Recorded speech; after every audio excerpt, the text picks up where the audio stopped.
Hello viewers, कैसे हैं आप। मैं हूं जावेद लांगा और आप देख रहे हैं बॉडी पॉलिटिक। नाज़रीन, पीटीआई के जो इंट्रा पार्टी इलेक्शन हुआ था उसके बाद की जो डेवलपमेंट्स हैं उसमें काफ़ी चर्चे हैं। ख़ास तौर पर अकबर एस बाबर जो उनके फाउंडिंग मेंबर हैं,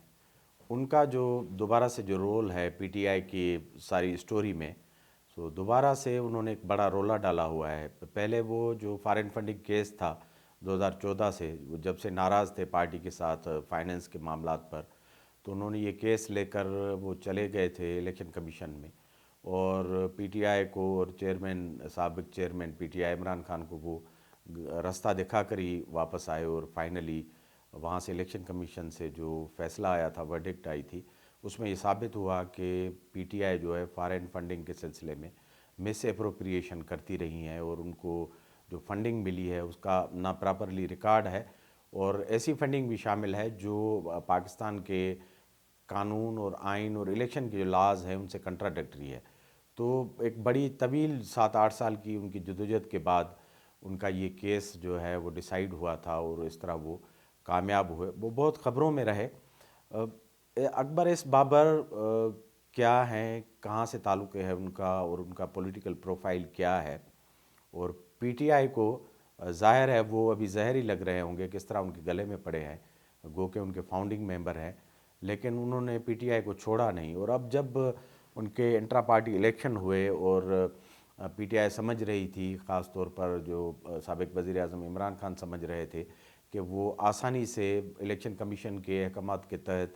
इंट्रा पार्टी इलेक्शन करा के एक अपने लाइक माइंडेड या ऐसे चेयरमैन के हवाले पार्टी कर देंगे जिससे इलेक्शन कमीशन में उनका जो इंतखाबी निशान, बल्ला और बाकी चीज़ें बच जाएंगी। क्योंकि इलेक्शन में अगर पीटीआई अपने इंतखाबी निशान के साथ जाती है और लोगों को टिकट्स अलाट होते हैं, तो जिस तरह की तज्ज़िए हैं कि इमरान खान का जो सिंपैथी वोट है या उनके कल्ट का जो वोट है वो मटेरियलाइज हो सकता है उन उम्मीदवारों के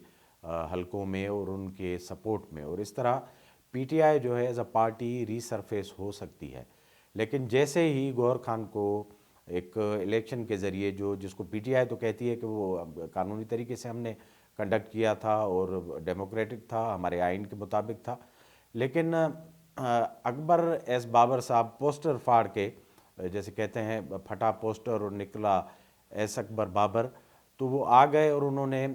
उनके ऑफिस में चले गए, मरकज़ी ऑफिस में, वहाँ इलेक्शन के लिए उन्होंने नॉमिनेशन फॉर्म मांगे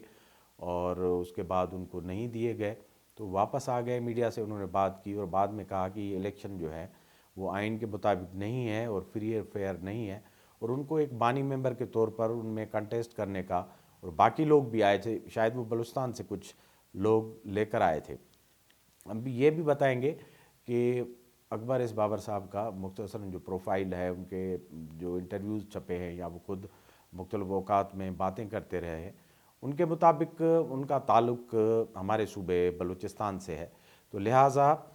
इमरान खान को ये जो सूखड़ी है, सिंधी में कहते हैं, यानी तोहफ़ा, ये हम बलूचिस्तान वालों ने दिया हुआ है। गो कि वो जब इमरान खान के पास कुछ नहीं था तो उस वक्त अकबर एस बाबर जैसे जो वर्कर थे या कमिटेड लोग थे, इमरान खान के लिए असासा थे, क्योंकि इमरान खान की माशी जो सूरत हाल थी वो आज जैसी नहीं थी, और वो स्ट्रगल के दिन थे, एक इमर्ज हो रहे थे पॉलिटिकल सीन में और उनको कोई कामयाबी नहीं मिल रही थी। तो बकौल अकबर इस बाबर के जब बलूचिस्तान में वो पार्टी को ऑर्गेनाइज़ करने आए थे 1996 और 97 में, तो इमरान खान साहब के पास जो है वो उनके वर्कर एयरपोर्ट पर इंतज़ार कर रहे थे कि बड़ी celebrity Imran Khan, cricketer, hero, वो शायद कोयटा एयरपोर्ट पर उतरेंगे और उनका इस्तकबाल किया जाएगा। लेकिन इमरान खान जो है वो बज़िरिया ट्रेन कोयटा पहुंचे थे और स्टेशन से एक रिक्शा पकड़ के वो एयरपोर्ट आए, और वहाँ जो एयरपोर्ट सिक्योरिटी फोर्स का एक हट बना होता है, छपरा, उसमें वो बैठ गए, और वहाँ से उनको एयरपोर्ट से जो उस वक्त की गाड़ियाँ थी उनमें लाकर जो कोयटा में छोटा सा एक जलसा करवाया गया। और साथ में वो अपनी मेमोयर्स में और इंटरव्यूज़ में कहते हैं कि उस वक्त उनके पास पब्लिसिटी के पैसे भी नहीं हुआ करते थे, तो जो फ़ोटो स्टेट पार्टी के स्लोगन थे या प्रोग्राम के कुछ तराशे थे, वो इमरान खान की तस्वीर के साथ कोयटा के जो रिक्शे थे उनके पीछे लगाकर उन्होंने इश्तिहारी मुहिम चलाई। तो इस तरह के हालात में वो इमरान खान के साथ रहे हैं। اکبر ایس بابر صاحب بلوچستان سے تعلق رکھتے ہیں. وہ بیسیکلی شعبے کے حوالے سے سول انجینئر ہے, اس میں گریجویشن کیا ہوا ہے انہوں نے, اور اس کے بعد وہ USAID جو امریکہ کا ڈیولپمنٹ کا ایک ادارہ ہے پاکستان میں کام کرتا ہے پوری دنیا میں, اس کے ڈائریکٹر رہے, ان کے ساتھ کام کرتے رہے. اور جو پاکستان میں پریسلر ترمیم آئی تھی اس کے تحت جو فنڈنگ بند ہو گئی تھی پاکستان میں ایسے NGOز اور اداروں کی, اور USAID نے اپنا جو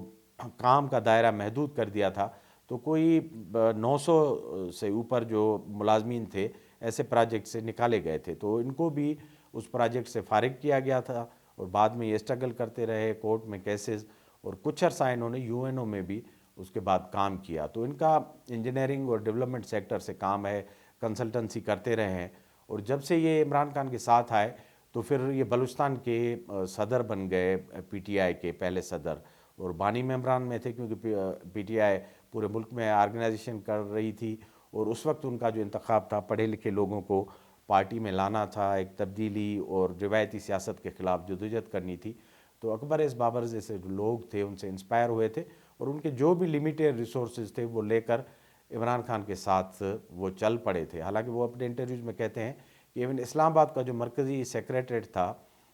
جو انہوں نے رینٹ آؤٹ کیا ہوا تھا, وہ اس میں وہ عمران خان کو روزانہ اپنی جو 70s ماڈل کی پرانی کار ہے اس میں لایا کرتے تھے. تو اس طرح اسٹرگل کے دنوں میں ان کے ساتھ رہے ہیں. تو پارٹی کا جو انفارمیشن کا شعبہ ہے وہ بھی انہوں نے کافی عرصہ سنبھالا. لیکن 2012 سے جب بقول ان کو ڈاؤٹ ہونے لگا کہ PTI کے جو فنڈنگ کے معاملات ہیں ان میں کوئی ٹرانسپیرنسی نہیں ہے, اور جس نعرے کے ساتھ یہ پارٹی آئی تھی اس طرح وہ کام وہ ایکٹ نہیں کر رہی, تو انہوں نے ایک ٹرن لیا اور ود ان پارٹی بات کرتے رہے, اور اس کے بعد وہ اس کو الیکشن کمیشن میں 2014 میں لے گئے. اس میں ایک دلچسپ پہلو ہے جس پر میں تھوڑا سوچ بھی رہا تھا اور ادھر ادھر دیکھ بھی رہا تھا کہ PTI کا ایک کور ٹیم کا بندہ, فاؤنڈنگ ممبر, PTI کے جو فنڈنگ ہے, فائنانسز ہے, کیونکہ یہ فائنانس کے شعبے کو دیکھا کرتے تھے, سیکرٹری فائنانس ہی سمجھے آپ, تو وہ الیکشن کمیشن میں, میڈیا میں, TV چینلز پر جب ان سے الگ ہوئے پارٹی سے, تو ان کی جو ایمبیزلمنٹ ہے یا جو مس اپروپریشن فنڈنگ کی وہ لے کر کیس چلے گئے. اور بظاہر یہ بہت بڑا کیس تھا کیونکہ اس وقت تک PTI کے خلاف کسی قسم کا جو آج آپ جس طرح کیسز کی ایک لائن لگی ہوئی ہے کیسز نہیں تھے. تو اتنا امپارٹنٹ کیس الیکشن کمیشن میں اور میڈیا میں لے کر جانے والا بندہ جو بظاہر اکیلا بھی تھا, وہ گزشتہ عمران خان کی جو سرکار بنی 2018 کے الیکشن کے نتیجے میں, اس دوران بھی الیکشن کمیشن میں, عدالتوں میں, ایفیڈوٹ, میڈیا میں وہ آتا رہا اکیلا. آپ نے دیکھا کہ وہ پریس کانفرنس کرتا اور الیکشن کمیشن کے سامنے ایک مائکس کا, TV کا, چینلز کا, DSNGs جو لائیو ریکارڈنگ کے انسٹرومنٹ ہوتے ہیں ان کا جھرمٹ ہوتا تھا. لیکن اکبر ایس بابر کے ساتھ نہ بظاہر کوئی سیکیورٹی ہوتی تھی, نہ ہم دیکھتے تھے کہ ان کو ان دنوں میں کوئی اس طرح کا تھریٹ نظر آیا کہ وہ جیل میں گئے ہوں یا ان کے خلاف کوئی دوسرے کیسز انیشیٹ کیے ہوں. حالانکہ عمران خان صاحب نے بہت سارے جو ملک کے سرکردہ رہنما ہیں ان کے خلاف کیسز کیے, ان کو انتقام کا نشانہ بنایا. صحافیوں کے خلاف آپ نے دیکھا کہ کس طرح آفیئر ہوئے, ان کے خلاف بات کرنے والے, تشدد ہوا ان کو. کئی لوگ ملک سے بھاگ گئے اس ڈر سے کیونکہ عمران خان ایک بروٹل طریقے سے مخالفوں کے پیچھے پڑ گئے تھے, جن میں سیاسی لوگ شامل نہیں تھے بلکہ بہت سارے لوگ تھے. اور آخر میں آپ نے دیکھا کہ وہ اپنے قریبی ساتھیوں جیسے جہانگیر ترین اور علیم خان ان کے بھی پیچھے پڑ گئے. FIU کو لگا دیا, نیب کو لگا دیا. اس وقت جو مرزا اکبر تھے وہ لگے ہوئے تھے بہت سارے لوگوں کے پیچھے. لیکن اکبر ایس بابر کے پیچھے انٹرسٹنگلی کوئی بڑا نہ کیس ہوا, نہ واقعہ ہوا, نہ تھریٹ ہوا.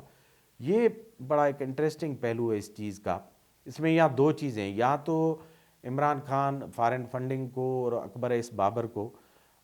بڑا لائٹلی لے رہے تھے کہ اس کیس میں کچھ بھی نہیں ہے, وہ کچھ بھی نہیں نکال سکتے یا کچھ نہیں کر سکتے. یا دوسرا پہلو یہ ہو سکتا ہے کہ اکبر ایس بابر بڑے ہی بیکنگ والے بندے ہیں اور ان کے پیچھے کوئی آرگنائز قسم کا اس طرح کا یا ادارہ ہے یا ان کو بیکنگ ہے کہ وہ بالکل گھبرائے نہیں. ना घबराना एक बंदे की ज़ात में उसकी जुर्रत, उसकी जो इस्तकामत है वो हो सकती है, लेकिन इतना बड़ा एडवेंचर करना उस वक्त की पार्टी में जो बड़े पावर में थी और ब्रूटली अपने मुखालफों को परसू कर रही थी, परसिक्यूट कर रही थी, केसेस बना रही थी, तशद्दुद कर रही थी, कानून साजी कर रही थी, उसके आगे खड़ा होना बग़ैर बैकिंग के और अपनी ज़ात में अंजुमन बन के अकेला खड़ा होना, ये ज़रा अब अगर थोड़ा आप सोचें तो इसमें कुछ पहलू निकलते हैं। कुछ लोगों का ख़्याल ये है कि उनके पीछे उस वक्त भी मुस्लिम लीग थी, क्योंकि मुस्लिम लीग के पास कोई बड़ा सबूत इमरान खान के ख़िलाफ़ नहीं था और वो हाई मारल ग्राउंड्स पर खेल रहे थे। तो अकबर एस बाबर की सूरत में जो उनको एक वेट ब्लैंकेट या गीला कंबल चिमटा हुआ था पीटीआई और इमरान खान को, वो इनके फ़ायदे में था मुस्लिम लीग के, और मुस्लिम लीग ने इनको बड़ा सपोर्ट किया। गुज़िश्ता एक दो दिनों में अमन नूरानी साहब ने जो विलाग किया है, अपना विलाग पॉलिटिकल जो करते हैं लंदन से, उनमें भी उन्होंने इस तरह का इशारा दिया है कि किस तरह वो जब फॉरेन फंडिंग की इन्वेस्टिगेटिव रिपोर्टिंग कर रहे थे और उन्होंने एक मामले में जब शेयर किया, इन्फॉर्मेशन का तबादला हुआ अकबर एस बाबर उनके दरमियान, तो उन्होंने वो झट से मुस्लिम लीग को और उस वक्त जो GOTV या दी न्यूज़ की मैनेजमेंट थी हाईएस्ट, उनको वो मालूमात फराहम कर दी। तो इससे लग रहा है कि वो एक ऑर्गेनाइज किस्म के बंदे हैं और उनके पीछे एक सोच या कोई बैकिंग ज़रूर है। और अब जब वो पीटीआई के इंट्रा पार्टी इलेक्शंस में पार्टी के पीछे पड़ गए हैं और जिस तरह इलेक्शन कमीशन में ले गए हैं, जाहिर है पीटीआई की जो इलेक्शन है वो कानून के मुताबिक नहीं है, बड़ी उजलत में है और परेशानी के आलम में की गई है पार्टी का सिंबल निशान बचाने के लिए। तो अकबर एस बाबर जो है वो दोबारा से बोल्ट फ्लाम ब्लू की तरह ये निकल पड़े हैं और पीटीआई को एक टफ टाइम देने जा रहे हैं। और लग इस तरह रहा है जिस तरह वो केस लेकर गए हैं इलेक्शन कमीशन में, तो फॉरेन फंडिंग की तरह बीच चौराहे में जो है उनकी लुटिया है उनको वो फोड़ने के चक्कर में हैं और उनकी कश्ती डुबोने के उसमें वो अज़म दिखा रहे हैं। ज़ाहिर है पार्टी के जो इलेक्शन में बहुत सारी वीकनेसेस हैं, उसने एक इस्तदा के ज़रिए पीटीआई का वो आइन भी मांग लिया है इलेक्शन कमीशन से जिसके तहत उन्होंने ये इलेक्शन कराए हैं। तो एक बड़ी दिलचस्प सी गेम बन रही है और अकबर एस बाबर है दोबारा से एक गीले कंबल की तरह इमरान खान और उनकी पार्टी को चिमट गए हैं। ज़ाहिर है कहते हैं कि आपके दुश्मन का जो दुश्मन है वो भी बाय डिफ़ॉल्ट दोस्त बन जाता है। तो अकबर एस बाबर के जो इक़दामात हैं वो कर रहे हैं मुस्लिम लीग को इस वक्त बेनिफिट कर रहे हैं। अगर इंट्रा पार्टी इलेक्शंस में कलअदम करार दिए जाते हैं और उसको बुनियाद बना के इलेक्शन कमीशन बल्ले का निशान विथेल्ड कर देता है या इलेक्शन कमीशन के सैम्बल लिस्ट से हटा लेता है, तो ये बहुत बड़ा सेटबैक होगा इमरान खान के लिए, उनके आगे जो प्लान्स हैं रीसर्वाइवल के, रीसरफेसिंग के लिए। तो अकबर एस बाबर बलूचिस्तान से हमारा जो तोहफ़ा है वो पीटीआई को बड़ा टफ टाइम दे रहा है। देखते हैं कि वो जो अपनी ज़ात में अकेला अंजुमन बना हुआ है वो किस तरह दोबारा से पीटीआई के लिए और इमरान खान के लिए एक रास्ते की दीवार बन जाता है और अपना ये फ़ैसला जो इंट्रा पार्टी इलेक्शन को चैलेंज करने वाला है ये ले पाता है, या पीटीआई इससे सुरखरू होकर निकलेगी और दूसरी मर्तबा अकबर एस बाबर को कामयाबी नहीं होगी। हमने कहा ये थोड़े पहलू थे इस चीज़ के, आपके साथ डिस्कस करें। हमारा प्रोग्राम देखते रहें, सब्सक्राइब करें, लाइक करें और अपना फीडबैक दें। बहुत बहुत शुक्रिया।